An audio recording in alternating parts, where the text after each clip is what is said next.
I mean, not only these like experiences that you've had throughout your lifespan, but what are they all connected to in terms of like these negative core beliefs that you've developed about yourself that are often very subconscious? And so being able to kind of target that and then pull up memories that are associated with that belief and begin to do the reprocessing of that and then the reinstallation of a new positive, more adaptive belief is where, I mean, it's just really amazing work that can be very transformative for people. Yeah. Do you, I know we kind of touched on this before because you work with a lot of different age ranges with your trauma work. Do you do a lot of work with like inner child work or shadow work? You kind of hear the pop culture terms, but do you do a lot of that in your practice as well?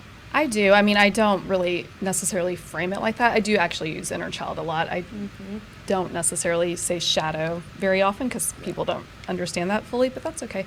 But yes, I kind of do like parts work with people often, which really kind of helps them understand that we have like all these different pieces to ourselves, and sometimes these different parts are affected in ways that other parts maybe aren't necessarily impacted as much, but the wounded part is really the area that needs the healing.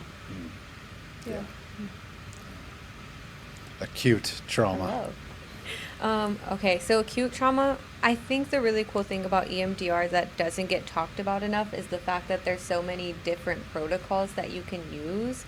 So I actually in my practice use more of like the full reprocessing, getting that main negative belief, but there's also protocols, and I think they're used widely in like ERs and when events happen within like 48 hours or something along those lines.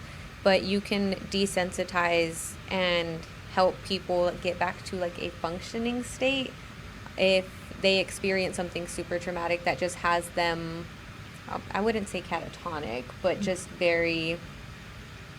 Just definitely that shock level. Shock is way better than catatonic. Different levels.